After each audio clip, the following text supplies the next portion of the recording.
Morning, everybody. Mike Anderson with American Independent Marketing. Kind of your 5-minute notification here. Be joined shortly by Stephanie Paul, and we're going to spend some time talking to you about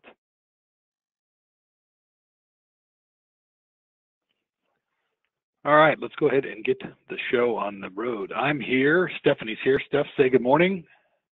Good morning. Ileana Daly, our marketing coordinators, working behind the scenes, all the switches and all that other kind of fancy stuff. So we're going to go ahead and get going. A couple things that most of you should be familiar with now, because we're recording this webinar. We've got everybody muted right now. It's a command mute function that lets us get a better quality recording.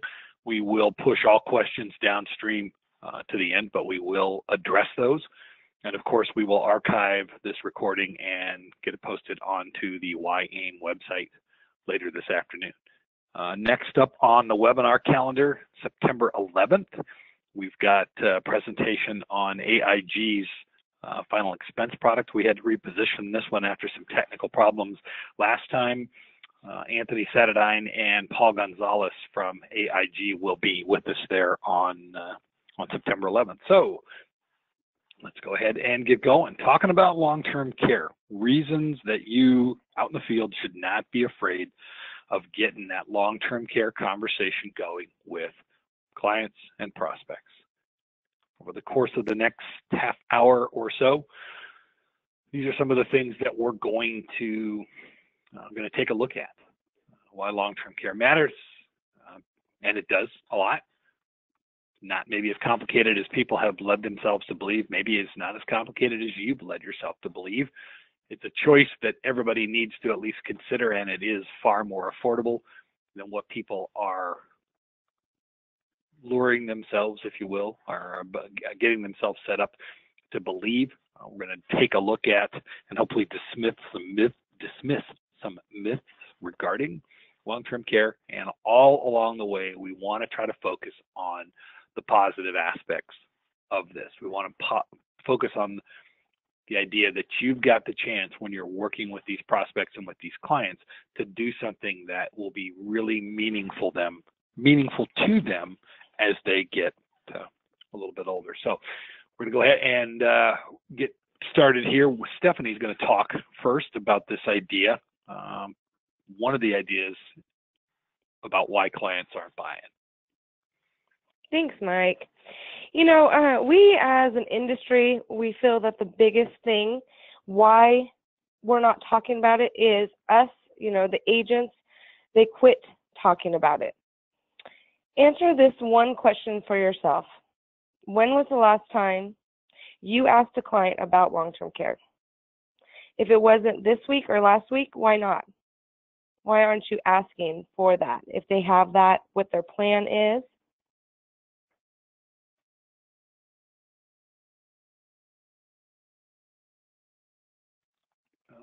Running a little bit slow. So starting the conversation, okay? Stephanie talked about one of those really important things, why people, why we're having this trouble. People are not having these conversations. And we do get that there's a perception that it's a difficult conversation. But remember, people in this country are used to difficult conversations when it comes to finances. There are difficult conversations that have to be held with regard to home ownership and student loans for college and things like this. So difficult conversations are not something that people really, really shy away from. We as an industry may have shied away from it, but our prospects and our clients don't shy away from it. So number one way to start this conversation, you tell Bob and Carol Davis, those are always my prospects, as those of you who have been on these webinars know, you tell them that you want to sit down and talk with them because your job is to work with them and help them protect their version of the American dream. And I've had this conversation with groups of agents on the telephone, 30, 40 at a time. I've had it in meeting rooms with agents, with 100 agents in there. And one of the things that I've learned along the way, that when I ask people what the American dream is, if 10 of them hold their hands up, I'm going to get 10 different versions of what the American dream is. But the one thing that you know that it's not is working your rear end off for 35 or 40 years and saving up and then having unexpected health expenses blow that apart. Take all that money, take that revenue stream that they've got set for retirement, take it and trash it. The truth is, the American dream is some version of a well-funded retirement adventure. Plain and simple. It's a well-funded retirement adventure. The thing that makes this conversation and this piece of the senior market such a target-rich environment is right here. Only 10% of the people that you are going to talk to have had a long-term care conversation. Only 10%. But at the same time, and we'll talk more about this in a few minutes, we know that somewhere north of 70% of those people are going to need help at some point in time along the path. So this is it's not necessarily a natural marriage, but it's a marriage of two things that are out there. It's a marriage that works. Let's put it that way. All right, Steph? Starting the conversation. We always say it's never going to get easier than it is right now because they're never going to be younger or healthier than they are right now. So when a client is saying that they're going to self-insure, it's a little slow, but it's going. They're actually waiting to be asked, what asset do they intend to liquidate to pay for their care? This directly ties back to what Mike said about protecting the American dream. They don't want to work so long to take all that retirement just to pay for an unexpected long-term care event or health event. So what asset do you want to liquidate to pay for your care? It's a really good question, and it's a really good thing to just stop and focus on for a second. If you're talking to Bob and Carol and they say, you know, we anticipate, because when they have this conversation with their retirement guy or gal, they're targeting a number that they want to have available to them in 2039 when they retire. And so let's just say for the hell of it that number is $6,000 a month. Well, these are American taxpayers. And they, like most folks, live their life to the fullest. You can rest assured whatever the number is, they've already got it spent in their minds. They already know what they're going to do with it. Maybe it's a retirement home on a lake, you know, the dream house, or going and seeing the grandkids, or an RV, or any number of different things, all right? But they've already spent that money. And no part of the number that they give you includes paying out of pocket for health expenses. That's why it's so important to do this. Now, this is probably as good a time as any to talk about those myths that I mentioned previously. And there's a number of them. And the truth is that setting the record straight about these different concepts that people have out there that are flawed is something that we really need to do. The first of which is that there's a broad belief on the part of the rank and file folks that you know, maybe that you work with or your spouse works with, whatever, that some sort of government program is going to step up and take care of them, whether it's Medicare, Medicaid, Veteran Services, any of those types of things. And every single one of those has very specific rules that define what services are covered within their scope, how benefits are going to be paid, et cetera. The simple truth is they are not going to work as a long-term care solution. Okay, you get people that tell you, and Stephanie talked about the self-insuring thing a minute ago. They tell you that they can save up the money that they're going to need for long-term care services. So think about this for a second, because I would hazard a guess that out of the 25 or so of you that are on this call right now, there are at least a handful that don't already have long-term care insurance. So here's a hypothetical question for you, and I'm going to presume that you are married or have a partner. Do you have $200,000 sitting in a bank account for yourself and an additional $200,000 sitting in a bank account for your spouse or partner? If the answer to that question is no, then you are not properly positioned to self-insure or to save the money, because that's where you're going to be with this situation if that what it is what it is that you want to do. All right. If you have clients that tell you that they are going to self-insure, the fastest way to, as my boss used to say, to disabuse them of that notion is point out that for a married couple, in most places, they need about $400K already in the bank right now today to make that work. And that's based on cost of care numbers that you see all the time. Last I looked, back in definitive numbers, it's almost $90,000 a year for a one-bedroom stay in a private nursing home. That's a boatload of money. A lot of times when you have conversations with clients that are in their 50s or 60s, their response is that only older people, I'm not sure what the definition of older is, only older people need long-term care services, all right? But the reality is that it happens every day. You don't hear a lot about 70-year-old people that are diagnosed with ALS, Lou Gehrig's disease, but you do hear a lot about 40-year-olds and 30-year-olds. Okay, well, that right there tells you that it isn't just quote unquote old people that need long-term care services. It happens to a lot of folks. Those of you that have been on some of these webinars that I do have heard me talk about a close friend who had a stroke at the age of 63 that forced him to medically retire from a job that he was really good at, forced he and his wife to crack open their 401k plan to pay for his care and to cover other expenses associated with his care. Certainly not somebody that you would really classify as a quote unquote an old person, all right? You've also got situations where people believe they don't need separate long-term care insurance because they have health insurance. And I think everybody knows that that's not going to work. It just simply doesn't hold up. You're also going to have folks tell you that they can't afford long-term care insurance, and we're going to touch base on that more here in just a minute. You've also got people out there that believe that long-term care only pays for nursing home situations, and if that should be a fairly easy one for anybody that's been in this business for any length of time to clear up along the way. There's no question about that. The truth is that almost 80% of the care that's provided right now is made available at home, and it's handled by unpaid family caregivers, mostly out of necessity. And that kind of ties with the final piece of this myth puzzle, which is that the married couple, the Bob and Carol Davis of the world, they don't need long-term care protection because they've got each other. Simply doesn't work. One of the reasons that rates are higher for women is because they claim more often and for a longer period of time.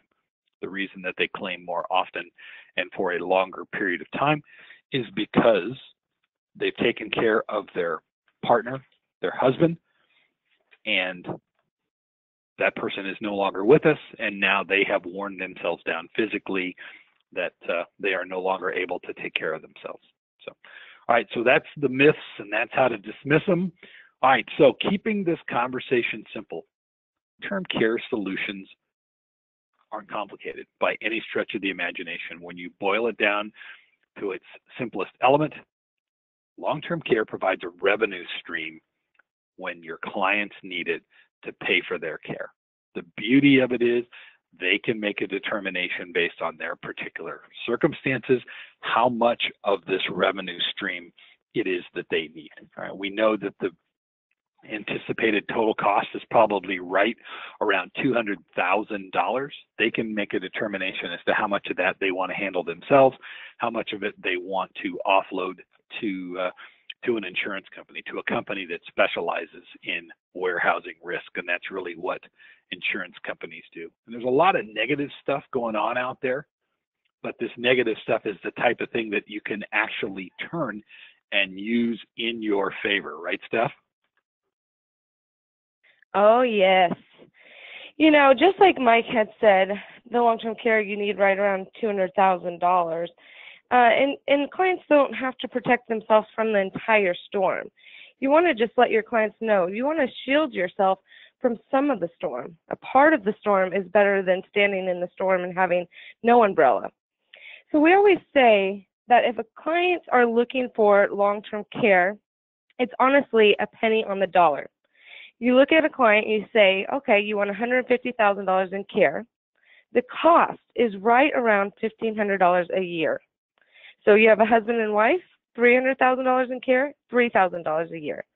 It's scalable up and it's scalable down.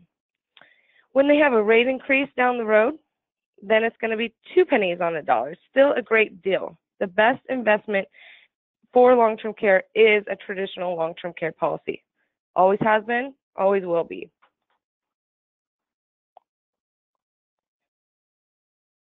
%100 right on that. There's no question. Again, using negativity in your favor. When you run into a client that talks about concerns over use it or lose it, that type of thing, okay? Those are people that just they really can't wait for you to remind them how happy they are each year that they don't have homeowners claim, all right? Think about this. If you own your home for the entire years of, I'm going to call it a typical mortgage, you're probably, if you're, particularly in Seattle where housing prices are crazy, but in most places, if you've got $200,000 house, you're probably looking at $1,000, $1,200, just depends on the state, depends on the carrier, in terms of homeowners premium. If you pay that for the 30-year period of time and you actually pay that house off and now you live in it free and clear, after 30 years of that, are you really bent out of shape when you sell that house? Are you really bent out of shape that you didn't have a claim and that you didn't use it? And if the answer to that question is no, then why are people bent out of shape at the prospect that long-term care is a use it or lose it situation? Because if you look at it through the proper lens, what you understand is that you've done a great job of protecting your family. You've done a great job of making sure that your partner and children have not had to step in and have their lives interrupted or significantly impacted by having to figure out a way to provide care. Now, along the way, a couple numbers for you to think about, and this is based on a survey that was done about 4 or 5 years ago, and they asked people who had had a long-term care conversation but had made a determination that they were not going to move forward. They asked them why that was the case. 86% of the people that had undertaken a long-term care conversation and not moved forward said that they did not move forward because they had concerns about rate increases. They had concerns about the fact that the price for this could change. 67% of the people that did that undertook that conversation and did not move forward, did so because they had concerns, as I just touched on, about use it or lose it. All right, so these numbers are powerful feedback that we've got available as an industry from people who were in the conversation, but they made a decision to not buy. And this is not old feedback, just a couple of years ago. What it really tells you is that you got to have your antenna up a little bit about risk aversion. And Stephanie's going to talk about that in just a minute. But it also tells you they want to believe that they're going to get something tangible for an expense that they see as a considerable expense. All right. Thanks, Mike. So just touching base on the client risk aversion or risk tolerant. We need to know what product to recommend to the client. So what do we have to do? We have to listen. Listen to what the client is telling you, what they need, what they can afford, what they're trying to protect. Because if we're going in with a $6,000 a year premium and they already told you they can't afford that, they're not going to be open to listening in, to leaning in, to taking that next step. But if we tone it down and we show them something that's in their wheelhouse, something that's satisfying their needs, then they're more open to leaning in, taking the application. All we have to do is listen. If your client just told you their father lived till 90, died in his sleep and never used it, then we know the use it or lose it is a hot button. And maybe don't go on that side of it. But honestly, we have to listen. You can always give us a call here at AIM. If you have a tough case, let us know what you're fighting against, and we can definitely point you in that right direction. We just need you to listen to the client, find out what they're looking for, and we can definitely get a solution to fit their needs. Now, we wanted to touch base a little bit. Traditional long-term care, like I said and Mike said, it is the best bang for our dollar. It always has been. It probably always will be. We do have a lot of different hybrids. Call us if you'd like to go over our portfolio of different hybrids. We have them from Lincoln MoneyGuard, One America, Gillico, a few different ones, Minnesota Life. We just need you to talk to your client, listen to them, ask them one question. Which asset do you want to reposition? Then give us a call and we'll know exactly which product to show them. It might not be traditional if they are the type that's really worried about the use it or lose it or the rate guarantees. It might not be a traditional policy. But give us a call and we will definitely be able to point you in the right direction. Great information. Also on our website, I was just going to point out on our website, we do have a ton of different recorded webinars on our hybrids as well. Yes, that's something that we've put a growing amount of emphasis on over the last couple of years because agents are asking us about it, and that's because to some degree clients are asking us about it. And a flip side to what Stephanie talked about before about the uncle or the grandfather that paid for his long-term care until he was 90 and he passed away in his sleep. And this is the other part of risk averse or risk tolerant, is when you've got somebody who's talking about how Uncle Fred had long-term care through his work and he had a couple of rate increases, that tells you that that's a situation where you've got somebody right there who's got some issues around rate increases. But again, we have a solution there. We have that pennies on the dollar concept that if you just explain to them how much leverage, in fact, they really do have by moving forward with this, it becomes a really, really simple solution to move forward. We've done webinars before on some of the other tools that we have within our program and our process that can help you with this, and we'll be no doubt doing the Dial It Down webinar one more time here before we get that Stephanie and I have done a couple times. We'll be doing that one before we get to the end of the year. So kind of to circle back around and close this thing up, okay? Long-term care, it does matter. 9 out of every 10 people that you know, 9 out of every 10 people that are in your quote-unquote book of business, 9 out of every 10 people that live in your neighborhood and on your block do not have long-term care insurance. If you're not having that conversation with them, nobody is.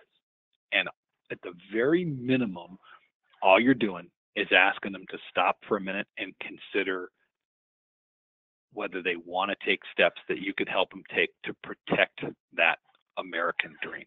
Once you start that conversation, it is in fact a simple solution to put something together for them. And it is really, really affordable, as Stephanie noted. A penny on the dollar is massive, massive leverage that they've got available. And it's leverage that they've got available immediately. If they contract with an insurance company for a $240,000 pool of money and something changes 3 months down the road, even though they've only made 3 payments of $200 a month, they have that entire $240,000 available to use as they need to, and as the plan of care dictates, and as the progression of care dictates. And at the end, it's a choice. And as you'll notice, I said it's a choice one way or the other. And there's an old, I think it was a Police song that says, if you choose not to decide, they're still making a choice. If they choose not to do something to get themselves out of that self-insuring mode that they're in right now, that's still a choice. It may not be the right one, but it's still a choice. So you want to spend some time with them.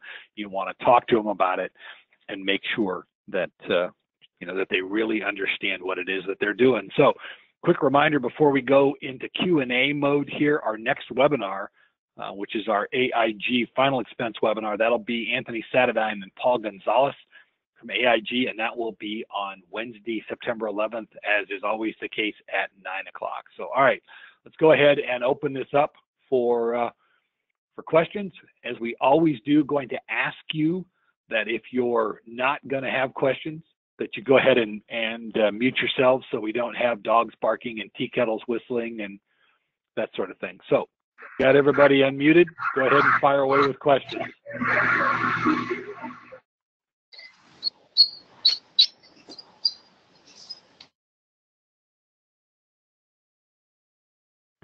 Well, maybe no questions. I think that just means that you did a really good job, Steph. Yay! No. All But right. definitely give us a call here. We can help you design the perfect long-term care plan for your client. There you go. That's a great challenge. Let's work together and design the perfect long-term care plan for one of your clients out there in the field, somebody that you've worked hard with to get a conversation set up, somebody you're working hard to try to help them protect themselves. All right, we're going to give one more pass for questions. Nobody keyed anything in. We don't have anybody holding their hand up or jumping in, so we appreciate the folks keeping the background noise down to a minimum, et cetera. So with that, we're going to go ahead and wrap this up. We will, again, get this processed and get it uploaded onto our website later today. We do appreciate everybody making your time available here this morning. Hopefully this has been valuable for you. And if you do have questions, don't hesitate to call 800-672-7202 and ask one of the marketing team to work with you to help you take care of one of your clients. All right. Thanks, everybody. Talk to you later. Thanks. Bye.